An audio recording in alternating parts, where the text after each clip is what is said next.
Il était exactement 9h16 minutes. Les ministres d'État, ministre de la Défense nationale, le général des corps d'armée Salif Moudi reçoit les honneurs d'un détachement de troupes à l'école militaire supérieure du Niger. Juste après, il prend part à la cérémonie de fin des stages des officiers stagiaires de la 3e promotion du cours d'état-major de l'école militaire supérieure du Niger, en présence du chef d'état-major des armées, le général de brigade Moussa Salo Barmou, ainsi que plusieurs autres officiers supérieurs des forces de défense et de sécurité du Niger. Avec pour devise forger l'excellence, l'école militaire supérieure a pour objectif de former les futurs officiers d'état-major. La formation constitue l'outil privilégié pour disposer d'une armée professionnelle forte, capable de s'adapter aux nouveaux engagements opérationnels. Pour répondre à ces défis, le commandement s'est engagé à développer à tous les niveaux la capacité nationale en matière d'enseignement militaire conforme à nos réalités. Cela se fera notamment à travers l'adaptation constante de nos curricula de formation à notre environnement opérationnel dans un contexte de mutation profonde. Fruit de la ferme volonté des plus hautes autorités de notre pays de disposer d'un outil de défense à la hauteur des besoins de sécurité de notre pays, l'EMS, créé en 2021, est déjà à sa 3e promotion du cours d'état-major. Cette 3e promotion du cours d'état-major est composée de 26 officiers stagiaires, dont un du Burkina Faso, un de la Guinée, un du Mali et 23 Nigériens répartis comme suit: 17 relevant des forces armées nigériennes et 6 appartenant à la garde nationale du Niger. Ils viennent ainsi renforcer les rangs des forces de défense et de sécurité de leurs pays respectifs, avec désormais des aptitudes à tenir des postes d'officiers, traitants ou rédacteurs au sein d'un état-major, organique ou opérationnel, dans un cadre national, régional ou international. Officiers stagiaires de la 3e promotion du cours d'état-major, comme cela a été évoqué précédemment, l'enseignement pluridisciplinaire théorique et pratique que vous avez suivi au cours des 9 derniers mois se situe au premier niveau de l'enseignement militaire supérieur, EMS1, qui s'adresse à l'échelon de mise en œuvre. Cette étape inaugure votre 2e partie de carrière. En tant qu'officier d'état-major, vous contribuerez au sein de l'état-major à la centralisation de tous les éléments nécessaires pour permettre au chef de prendre sa décision en temps de paix ou de guerre. Ce travail d'état-major est un travail d'analyse et de synthèse qui appelle de la réactivité, de l'anticipation et du réalisme.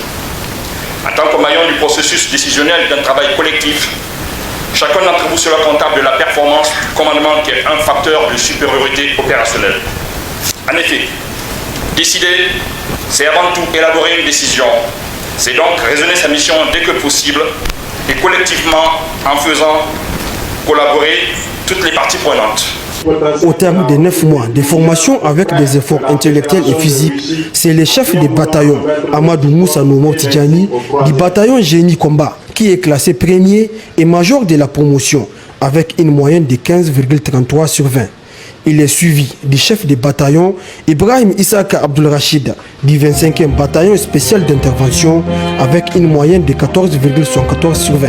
Le 3e de la promotion est le Burkinabé Sawadogo Hamadou, du 12e régiment d'infanterie commando des forces armées burkinabé, avec une moyenne de 14,65 sur 20. Le ministre d'État, ministre de la Défense nationale, le général des corps d'armée Salif Moudi, a rappelé à ses officiers l'extrême nécessité de faire preuve de détermination dans l'atteinte des objectifs de défense de leurs pays respectifs et de lucidité dans la réflexion pour véritablement appréhender leurs ennemis.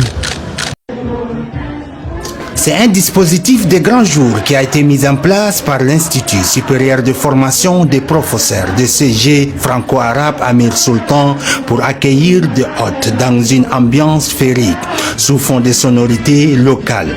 Après l'exécution de l'hymne national marquant l'ouverture de la 14e cérémonie de remise solennelle des diplômes aux 114 récipiendaires, dont 56 filles.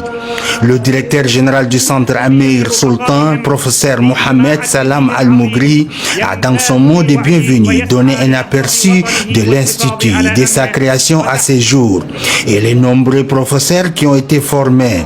Il a ensuite rendu hommage à un enseignant et une élève disparue au cours de cette année de formation. Quant à la représentante des récipiendaires, elle a remercié le responsable du centre ainsi que les enseignants pour la qualité des enseignements dispensés et les sages conseils qu'ils ne cessent d'apporter aux étudiants tout au long de la formation.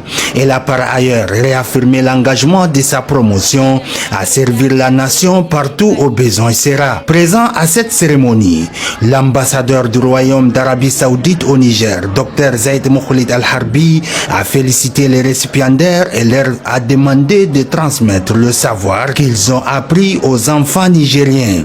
Le Royaume d'Arabie Saoudite a construit cet édifice scientifique en 2005 pour servir nos frères de la République du Niger.